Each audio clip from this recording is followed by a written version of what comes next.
আসসালামু আলাইকুম দর্শক, আপনাদের সবাইকে আমন্ত্রণ জানাচ্ছি। আমি সেলিনা রহমান আমার কুকিং এবং লাইফস্টাইল চ্যানেলের আজকের পর্বে। আশা করি আপনারা সবাই ভালো আছেন।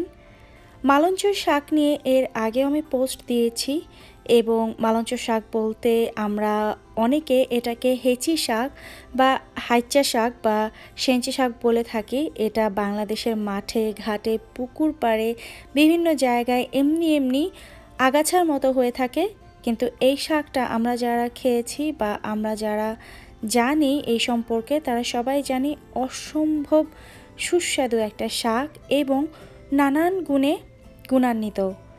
তো এই শাকে আমি কোথায় পেলাম এরকম প্রশ্ন যারা এখন মাথায় নিয়ে বসে আছেন যে ইউএসএতে এই শাক আমি কোথায় আবিষ্কার করলাম, সেটার সম্পর্কে আমার ভিডিও আছে একটা, কোথা থেকে কিভাবে সেটার লিংক ডেসক্রিপশন বক্সে দেয়া আছে।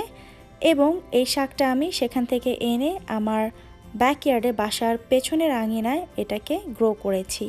তো সাধারণত এটা পানিতে হলে এরকম একটু বেশি মোটা হয় এবং মাঠে শুকনো জায়গায় হলে আরও একটু ছোট বা চিকন হয়। এটাকে ঠিক এই জায়গা থেকে এভাবে তুলে নিতে হয় এবং এগুলো তোলার উপযুক্ত হয়ে গেছে। আমি কিছু শাক তুলে নিচ্ছি। আজকে আমি আপনাদেরকে এটার সবচাইতে সহজ এবং কমন যেই রান্নার পদ্ধতি বা রেসিপি সেটা আজকে শেয়ার করব আপনাদের সাথে।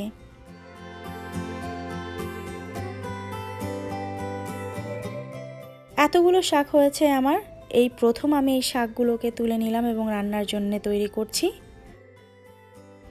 খুব ভালো করে শাকগুলোকে পানি দিয়ে 2-3 বার ধুয়ে নিয়েছি এবং একটা পটে এভাবে অর্ধেকটা শাক দিয়ে এবং লবণ দিয়ে দিচ্ছি। লবণটা কিন্তু খুবই কম দিতে হবে, শাকে সবসময় লবণ কম দিতে হয় এরকম। রসুন আমি কুচি করে রেখে দিয়েছি এবং কাঁচা মরিচ যে যার ঝাল অনুযায়ী নেবেন, পেঁয়াজ কুচি এবং কিছু আস্ত রসুন কোষ সেটা 2 টুকরো করে নিয়েছি। এখন মরিচ, পেঁয়াজ এবং রসুনের কোষগুলোকে আমি এই শাকের সাথে দিয়ে দিচ্ছি এবং কুচিগুলোকে আলাদা করে রেখে দিচ্ছি বাগারের জন্য পরবর্তীতে।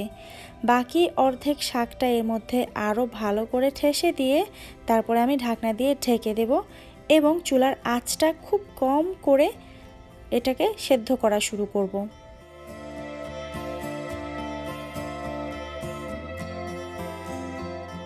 চুলার আঁচ কিন্তু বাড়িয়ে দেওয়া যাবে না, তাহলে নিচ থেকে পোড়া লেগে যেতে পারে। এখন এটা যখন অল্প অল্প করে সেদ্ধ হওয়া শুরু করবে তখন নেড়েচেড়ে আবার ঢাকনা দিয়ে আবার চুলার আঁচটা কমিয়ে দিয়ে এটাকে এমন পর্যায়ে সেদ্ধ করতে হবে এবং ভালো করে সেদ্ধ করতে হবে যাতে এটাকে আমরা ভর্তা ভর্তা করতে পারি।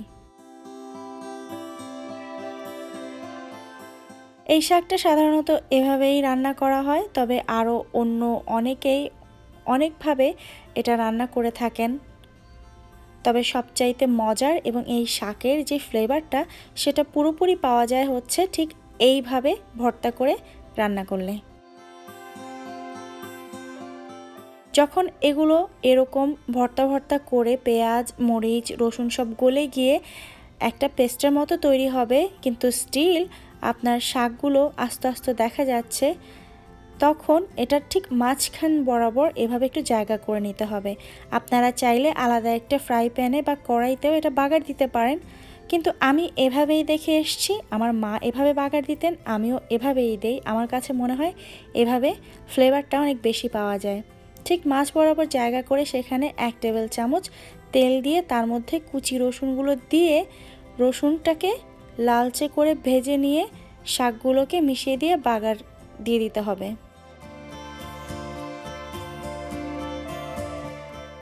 রসুন লালচে হয়ে গেলে শাকটাকে খুব ভালো করে এটার সাথে মিশিয়ে দিতে হবে এবং তৈরি হয়ে গেল মজাদার এবং ভেরি অথেন্টিক আমাদের দেশীয় শাক, মালঞ্চ শাক।